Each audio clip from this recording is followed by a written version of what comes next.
अलग अंदाज, जबरदस्त अकड़, जोशीला भाषण, बोलने में बेलाग, परिचय का पताका आज भी ये बताने के लिए काफी है कि उनके नाम के बगैर मुंबई का नाम ही अधूरा रह जाएगा।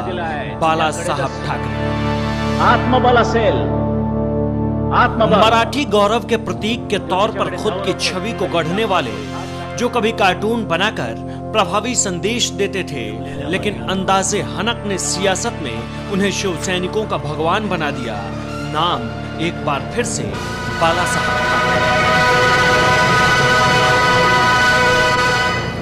ठाकरे को किसी ने सियासत में सवा शेर माना तो किसी ने सांस्कृतिक आदर्शवाद के अगुवा के तौर पर स्वीकार किया, जबकि सच तो यही है कि इस चमक के आगे विरोधियों की कहानी के पहले पन्ने भी नहीं लिखे गए। महाराष्ट्र की राजनीति में बाला साहब ठाकरे उगते हुए सूरज की तरह थे। मराठी मानुस की राजनीति ने उन्हें हाथों हाथ लिया। अब वो सत्ता की शिखर पे थे। वो सरकार बना भी सकते थे और सरकार गिरा भी सकते थे।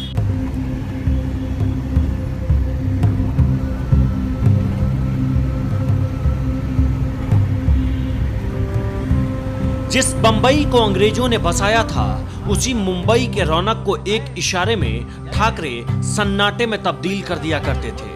बढ़ते कद का अंदाजा तब किसी को नहीं था, शायद ठाकरे के पिता को भी नहीं। अपने दिल की बात को जमीन पर तुरंत उतार देने में बाल ठाकरे कभी वक्त नहीं लेते थे। 4 बेटियों के बाद बाल ठाकरे का जन्म हुआ था।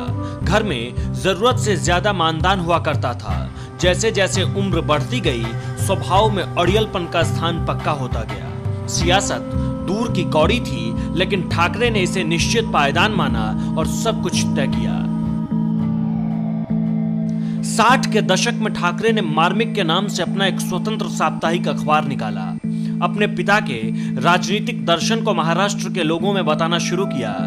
ये वही दशक था, साल 1966, जब शिवसेना की स्थापना हुई।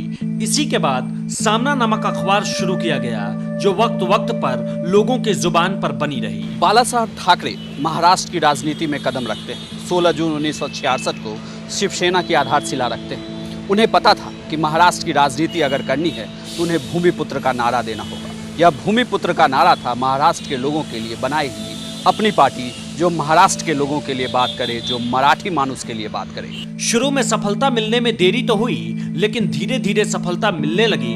सत्ता की सीढ़ियों पर शिवसैनिकों के कदम चढ़ने लगे। सरकार तो देर से बनी, पर जब बनी तो बनी। वो साल था 1995 का। सरकार में साझेदार बनी थी भारतीय जनता पार्टी। यह 1989 का समय था, जब महाराष्ट्र में शिवसेना को यह लगने लगा कि अगर उसे राष्ट्रीय फलक पे छाना है तो किसी राष्ट्रीय पार्टी के साथ जुड़ना होगा, और उसने बीजेपी का दामन थामा। तब से लेकर अब तक शिवसेना बीजेपी के साथ है।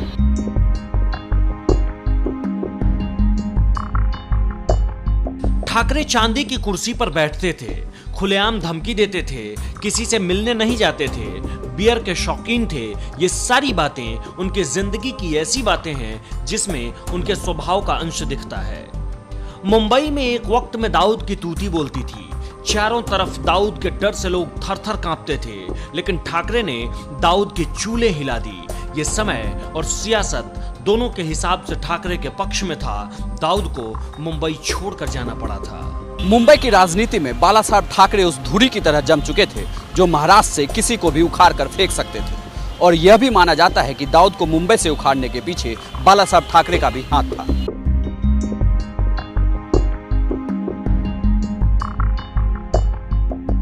हिंदुत्व की सियासत को ठाकरे की राजनीति ने काफी मजबूत कर दिया। मुसलमानों के खिलाफ खुलकर बोलने की हिम्मत ने ठाकरे को और भी मजबूत किया। मुंबई से बाहर भी इस बात का संदेश जाने लगा कि एक कार्टूनिस्ट ने पहले नौकरी छोड़ी, फिर एक लीक पर राजनीति की पगडंडी को नाप रहा है। ठाकरे का कद अब बहुत तेजी से बढ़ता जा रहा था। 80 के दशक में बहुत कुछ बदला। महाराष्ट्र की राजनीति में उथल पुथल चरम पर था। ठाकरे खुलकर बोल रहे थे। अपने भाषणों में दिल की बात को जुबान पर लाने में उन्हें कोई दिक्कत नहीं थी। अपने भाषणों में लिट्टे और हिटलर जैसे शब्दों का खूब इस्तेमाल करते थे। इसी के चलते साल 1969 में उन्हें जेल जाना पड़ गया। इसके बाद दंगे भड़क गए। महाराष्ट्र पूरी तरीके से जल रहा था। दर्जनों लोगों की मौत के बाद हिंसा की आग पर पानी डाला गया।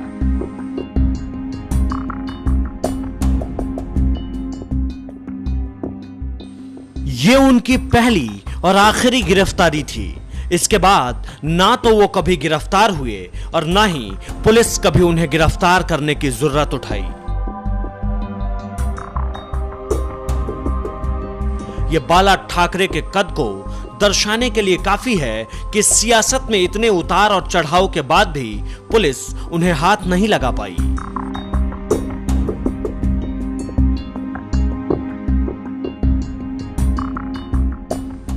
ठाकरे की सियासत अब तक एक अलग रास्ता अख्तियार कर चुका था। 90 के दशक में कश्मीर के मुद्दे को अपनी सियासत में शामिल कर लिया।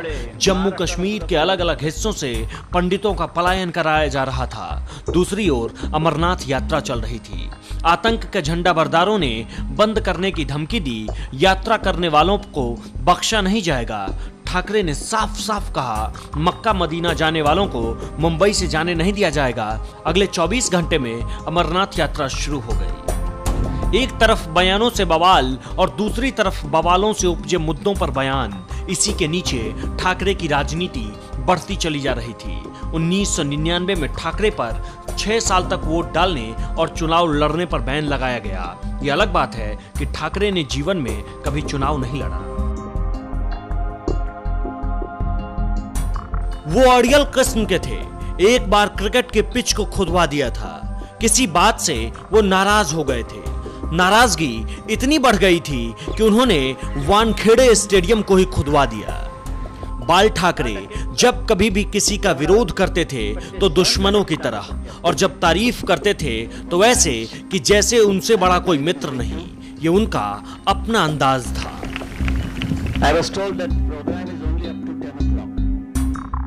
ठाकरे ना तो सीएम थे, ना ही पीएम, डीएम भी नहीं थे, लेकिन रुतबा कभी कम नहीं हुआ।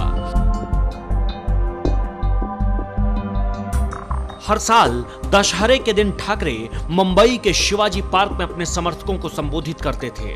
दशहरे पर भाषण देने की शुरुआत 60 के दशक में ही हुई, जो अब ठाकरे की दुनिया में नहीं होने पर भी जारी है। अब यह काम उनके बेटे करते हैं। बाला साहब ठाकरे नहीं रहे, लेकिन उनकी राजनीतिक विरासत अभी भी कायम है। शिवसेना महाराष्ट्र की राजनीति में बड़े ही दमखम के साथ खड़ी, चाहे राज्यसभा में हो, लोकसभा में हो या विधान परिषद में। बीजेपी के साथ शिवसेना तो खड़ी है, लेकिन बदस्तूर दोनों एक दूसरे के साथ जंग भी लड़ रहे हैं। ये जंग सियासत जमीनी है, जिसमें अधिकार एक और शिवसेना तो महाराष्ट्र के लोगों के लिए मांगती है, तो वहीं बीजेपी की सियासत पूरे देश की है।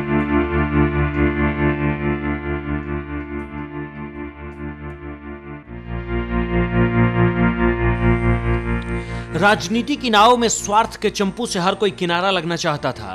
2005 में आपस में फूट पड़ी उद्धव को ज्यादा तरजीह देने से भतीजे राज ठाकरे नाराज हो गए।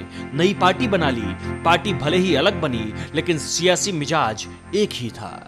भारत के लगभग सारे सेलिब्रिटी ठाकरे के करीबी रहे, वो चाहे सचिन तेंदुलकर हों या लता मंगेशकर। एक बार सचिन से ठाकरे काफी नाराज हो गए। सचिन ने कह दिया था, मुंबई तो सबके लिए है। खैर, बाल ठाकरे की ठसक आखिरी दिनों तक कम नहीं हुई। मरने से कुछ दिन पहले ही बयान दिया था, आर्मी को मेरे हवाले कर दो, देश को ठीक कर दूंगा। उनके निधन पर मुंबई ठहर गया था। मरने के बाद उन्हें 21 तोपों की सलामी दी गई। मुंबई बंद कर दिया गया था।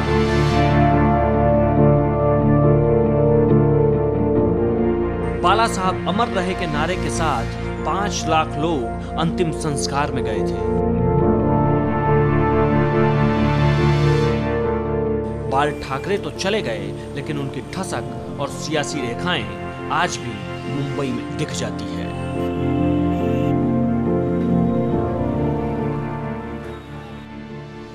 ये पूरी रिपोर्ट आपको कैसी लगी, हमें कमेंट करके बताएं। और आप अगर किसी शख्सियत के मुरीद हैं और उनके ऊपर रिपोर्ट देखना चाहते हैं तो हमें कमेंट बॉक्स में जरूर बताएं।